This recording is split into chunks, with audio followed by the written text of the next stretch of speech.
जय श्री कृष्णा। बोलो गोवर्धन महाराज की जय। गोवर्धन गोबर से गोवर्धन पर्वत बनाकर जल, मोली, रोली, चावल, फूल, दही, दूध, तेल का दीपक, घी का दीपक जलाकर पूजा करते हैं तथा परिक्रमा करते हैं। तो गोवर्धन की कथा इस प्रकार है। एक बार श्री कृष्ण गोपियों के साथ गाय चराते हुए गोवर्धन पर्वत की तलहटी में पहुँचे। वहाँ उन्होंने देखा कि हजारों गोपियाँ गोवर्धन पर्वत के पास 56 प्रकार के भोजन रखकर बड़े उत्साह के साथ नाच गाकर उत्सव मना रही है। श्री कृष्ण के पूछने पर गोपियों ने बताया कि मेघों के स्वामी इंद्र को प्रसन्न रखने के लिए प्रतिवर्ष यह उत्सव मनाया जाता है।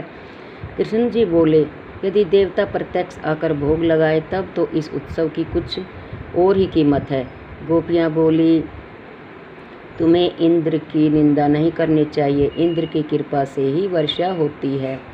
श्री कृष्ण जी बोले, वर्षा तो गोवर्धन पर्वत के कारण होती है, हमें इंद्र की जगह गोवर्धन पर्वत की पूजा करनी चाहिए। सभी गोप गवाल अपने अपने घरों से पकवान लाकर श्री कृष्ण जी की बताई विधि से गोवर्धन पर्वत की पूजा करने लगे। इंद्र को जब पता चला कि इस वर्ष मेरी पूजा न कर गोवर्धन की पूजा की जा रही है तो वह बहुत कुपित हुए और मेघों को आज्ञा दी कि गोकुल में जाकर इतना पानी बरसाए कि वहाँ पर प्रलय का दृश्य उत्पन्न हो जाए। मेघ इंद्र की आज्ञा से मूसलाधार वर्षा करने लगे। श्री कृष्ण ने सब गोपियों को आदेश दिया कि सब अपने अपने गाय बछड़ों को लेकर गोवर्धन पर्वत की तराई में पहुँच आए। गोवर्धन ही मेघों से रक्षा करेंगे।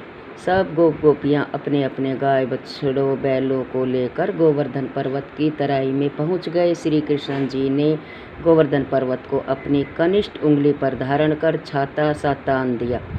सभी ब्रजवासी 7 दिन तक गोवर्धन पर्वत की शरण में रहे। सुदर्शन चक्र के प्रभाव से ब्रजवासियों पर एक भी जल की बूंद भी नहीं पड़ी।